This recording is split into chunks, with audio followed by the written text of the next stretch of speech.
बिस्मिल्लाहिर्रहमानिर्रहीम। अस्सलाम वालेकुम नाज़रीन, हाँ आता हुसैन सुब्रो के पंहिंजे डिजिटल चैनल ते खुशामदीद चवां थो। भाई मूंखे ख़बर आहे त असीं सरहद में हिकु सीरीज़ शुरू कई आहे जंहिंजो नालो आहे सरहद जो सवाल, जंहिंमें असां सरहद खे टाउन जो दर्जो ॾियण जे हवाले सां जेके मुख़्तलिफ़ वक़्तनि ते कोशिशूं थियूं आहिनि, जंहिंमें मुतहरिक किरदारु उन्हनि पंहिंजो रोल प्ले कयो आहे ऐं उन्हनि मां हिकु ई जंहिं तमामु घणो एक्टिव रोल प्ले कयो, साईं कामरेड नज़ीर अहमद शेख साहिबु असां सां गॾु मौजूदु आहे। अचो तुम सां ॻाल्हि ॿोल कयो। अस्सलाम वालेकुम सर। वालेकुम भाईजान। सभ खां पहिरियों तव्हांखे भली कार चऊं, महिरबानी। सेकेंडली असांखे इहो ॿुधाइजो त जेकी अवां प्रीवियस टाइम में जेकी जदोजहद कयो पिया सरहद खे जीअं टाउन जो दर्जो मिले, त उहा छो जेको आहे उहा जेकी असांजी कोशिशि हले पई उहा रुकिजी वई, ऐं कहिड़ा कहिड़ा जेके अंसर आहिनि उहे मुलविस आहिनि जेके टाउन जो दर्जो ॾियण में रुकावट बणजनि पिया। महिरबानी अता हुसैन भाउ, तव्हांजी महिरबानी।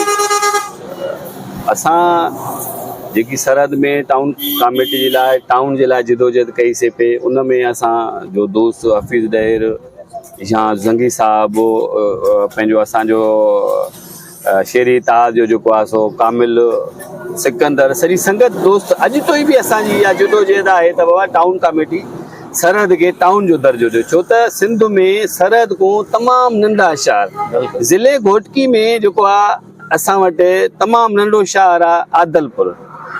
छो त आदलपुर उते जाम फैमिलियूं रहे थी, उनजे करे माना उते टाउन ठही वियो आहे। असां वटि बदकिस्मती सां, छो त असां वटि जेकॾहिं 1 ॾेढ 2 लख जी पॉपुलेशन आहे जेकी, उनजी बदकिस्मती आहे त असां वटि को वॾेरो कोन्हे।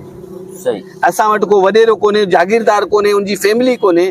जागीरदार आहिनि 2 असां वटि तमामु घणा, जागीरदार त कोन था चऊं पर बिरादरी जा चङा मुड़सनी जाम फैज़ महमद लखण ऐं असां वटि एहसान सुंदराणी, उन्हनि जी पाण में रसाकशी आहे सियासी हवाले सां। त बाबा हिकिड़ो चवे थो त टाउन कमेटी ठहे, हिकिड़ो चवे थो त न ठहे, जेको आहे फ़ाइदो फिलाने खे पवंदो, फ़ाइदो फिलाने खे पवंदो जेको आहे। उनजे करे टाउन कमेटी टाउन जेको आहे असांजो रोल जो शिकार। विच में इहो हुयो त हिननि पंहिंजो कागज़ी कार्रवाई मुकमल तौर थी वई। असां मुख़्तलिफ़ जॻहनि ते सरदार मोहम्मद बश खान खे बि वटि बि एहतजाज कयोसीं। जॾहिं ही ज़मनी इलेक्शन थिए पई, MNA सरदार मोहम्मद बश खान, बिलावल भुट्टो ज़रदारी ऐं वज़ीर आला मुराद शाह जॾहिं हिन ट्रक ते चढ़ी आया, उन्हनि ॾींहंनि में बि असां एहतजाज कयोसीं त असांखे टाउन जो दर्जो ॾिनो। छो त उन्हनि में ऐलान बि कयो त बिलावल पाण, वज़ीर आला पाण ऐलान कयो ऐं मोहम्मद बश खान ऐलान कयो त असां तव्हांखे टाउन दर्जो वठी ॾींदासीं। अॼु ऐलान रहिजी वञे, जेको आहे ऐलान न थियो, जेको आहे सो ऐलान रहिजी वियो। इन सरहद जे शहर जे जेके ॿिया नंढा शहर आहिनि, हिकिड़ो नंढो शहर आहे सिंध जो तमामु ॻोठ आहे हिकिड़ो संजर चांग। संजर चांग बदीन में जेको आहे सो सरदार कमाल खान चांग जो जेको ॻोठ आहे, उन में नंढो शहर आहे। बबुरलो सरहद को नंढो शहर आहे। हेॾां पंहिंजो शिकारपुर में या ॾाढ़ी ॿोड़ी जेको आहे सो चऊं था त उहा बि सरहद को नंढो शहर आहे, उते टाउन थिए थो वञे। पर असांजी बदकिस्मती आहे, असां वटि को माण्हू वॾेरो कोन्हे, हिते जागीरदार कोन्हे, उनजे करे सरहद नथी ठहे।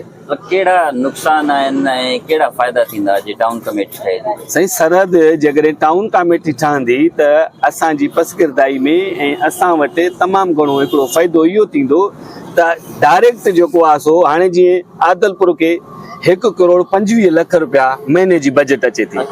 1 करोड़ 25 लख रुपया डायरेक्ट महीने जी। आदलपुर में तक़रीबन माना 6 आहिनि काउंसलर थींदा नी, जेको आहे सही 6 काउंसलरनि ते उहा आदलपुर टाउन कमेटी मुक़ररु थियल आहे। जेकॾहिं असां वटि टाउन कमेटी ठहे त असां 14-15 टाउन ते जेको आहे सो मेंबरनि ते असां मुश्तमिल थी वञूं। जेको आहे सो असांजी हासी जा असांजो ॻोठ जाम फैज़ महमद या हे पसगिरदाई एहसान सुंदराणी जो ॻोठ, कमाल लखण या महारनि जा ॻोठ सभु टाउन में अची वञनि। डायरेक्ट जेकॾहिं टाउन में असां ईंदासीं त उन में डायरेक्ट असां वटि फंड ईंदा। जीअं यूनियन काउंसिल में यूनियन काउंसिलूं जीअं असां वटि विराइजी वेंदी। असांजो बदकिस्मती आहे त असांजो शहर 4 यूनियन काउंसिल में विरायल आहे। मिसाल सरहद जी स्टेशन रोड पासो वञो त उहा अटल मुरादानी आहे। वरी सरहद को हेॾे पुराणी सरहद रस्तो वञे त उहा सरहद आहे। वरी थोरो परना वञो जेको आहे सो त उहा वरी लबाणो आहे, यूसी बंद। वरी हिन पासे वरी यूसी बंद हली वञे, जेको आहे 4 यूनियन काउंसिल में असांजी सरहद विरायो वियो आहे। इहा बदकिस्मती आहे असांजे माण्हुनि में चओ। विराइण जी गेम में कहिड़ो फ़ाइदो पहुचे थो उन्हनि खे? सही, हिकु त स्टेक होल्डर खे इहो फ़ाइदो पए थो त वॾेरे खे डायरेक्ट डिस्ट्रिक्ट काउंसिल जो वोट मिले थो। अच्छा, डिस्ट्रिक्ट काउंसिल जो वॾेरे खे वोट मिले थो, छो त डिस्ट्रिक्ट काउंसिल जो वोट मिलंदो त डिस्ट्रिक्ट काउंसिल जो वॾेरो चेयरमैन थींदो। सही। डिस्ट्रिक्ट काउंसिल जे चेयरमैन जे करे मामला सॼा असांजी दवाडोली थी वञे, जेको आहे ॿिया बंदरबान करनि था, असांखे तॾहिं विराइनि था। सरहद खे इन जे करे विराई वेठा नी त डिस्ट्रिक्ट काउंसिल जो स्टेक होल्डर खे फ़ाइदो थिए। हलो, इन खां अलावा जेका ॾिठो वञे 4 यूसीज़ आहिनि, जेका बजट आहे फ़र्ज़ु कयो 10 लख आहे त 4 यूसी में 40 लख बजट थी वई। जेकॾहिं टाउन कमेटी थिए थी त 1 करोड़ खां वधीक बजट मिले थी त उनखे त अञा वधीक फ़ाइदो थींदो न, भले उहे ई खाइनि, कुझु न कुझु त शहर जो आवाम जो फ़ाइदो थींदो। साईं, मां थो चवां त बदकिस्मती असांजी इहा त असां वटि वॾेरो कोन्हे। मिसाल, जेकॾहिं अलीगोर ख़ान जो पुटु हिते बीहे, चेयरमैन हुजे अलीगोर ख़ान जो पुटु, त टाउन कमेटी ठही वेंदी। सही। जेकॾहिं ख़ालिद लोंडे जो पुटु असां वटि हिते वेठल हुजे, टाउन कमेटी थी वेंदी।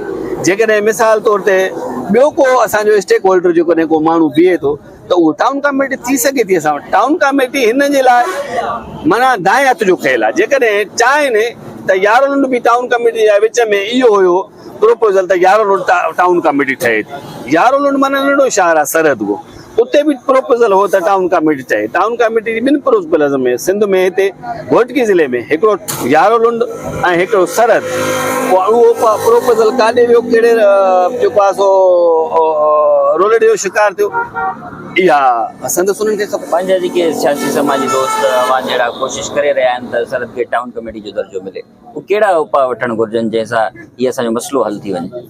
असां था चऊं त माण्हू स्ट्रगल कनि, माण्हू घुर कनि पंहिंजा। मिसाल, जेकॾहिं 2 दफ़ा इलेक्शन गुज़रियूं नी असांजी टाउन कमेटी जदोजहद में, 2 दफ़ा, हिकिड़ी ज़मीनी इलेक्शन गुज़री आहे, हिकिड़ी जनरल इलेक्शन गुज़री आहे। उन में वॾेरनि खां डिमांड कजे, स्टेक होल्डर खां डिमांड कयो त भाउ तव्हां महिरबानी करे असांखे सरहद खे टाउन ॾियो। भले तव्हां ई हुकूमत कयो, तव्हां ई रहो, पर कुझु त मिलंदो न असांखे। हिकिड़ो ॿियो इहो आहे त तव्हां अवामी जदोजहद थियणु खपे। माण्हू डिमांड कनि, लखनि जे तादाद में, हज़ारनि जे तादाद में माण्हू डिमांड कनि। हिकिड़ो इहो। ॿियो, तव्हां अदालत में दाख़िल कयो। सही। दोस्तनि खे असां बि गुज़ारिश कंदासीं त फोरम अहिड़ो ठाहियो त जंहिंमें माना अदालती फोरम जे लाइ हिकिड़ो फोरम ठहे, उन में डायरेक्ट हाई कोर्ट में वञूं त भाउ असां आर्ग्यू कयूं त भाउ जेके सिंध में हिन को नंढा शहर आहिनि उहे टाउन कमेटी थी सघनि था, त असांजो सरहद छो नथो थी सघे? जेको आहे उन में असां इहो बाइलाज़ खणी वञूं त भाउ सिंध में बबुरलो, ॻाढ़ी मोरी, संजर चांग, आदलपुर या खोर अहिड़ा ॿिया अहिड़ा शहर आहिनि जेके सरहद को नंढा आहिनि, उहे टाउन कमेटी थी सघनि था, त सरहद छो नथी? आख़िर में तव्हां जेकी सरहद जे आसपास जी आवाम आहे उनखे कहिड़ो मैसेज ॾियणु चाहियो? मां इहो मैसेज कंदुमि त सरहद जे नौजवाननि खे ख़ासि तौर ते, जेके पढ़िया लिखिया माण्हू आहिनि, जेके सोशलिस्ट एक्टिविस्ट आहिनि, या जेके सोशल में माना पंहिंजो किरदारु अदा करणु था चाहिनि, जेके सरहद जे लाइ किरदारु अदा करणु था चाहिनि, पंहिंजे बचनि जे लाइ किरदारु अदा करणु था चाहिनि, उन्हनि जे लाइ इहो पैगाम आहे, उन्हनि जे लाइ अर्ज़ु आहे त महिरबानी करे जदोजहद कयो। पंहिंजा हक़ जेकॾहिं जदोजहद जे ज़रिए वरतावे त उहा तव्हांजी तारीख़ हूंदी। बाक़ी ख़ैरात में हर को टुकुर खाई वेंदो आहे। उनजे करे असां चऊं था त सिंध जो नौजवाननि खे, ख़ासि तौर ते सरहद जे नौजवाननि खे ॿाहिरि निकिरणु खपे, इन जे लाइ जदोजहद। ठीकु आहे, महिरबानी।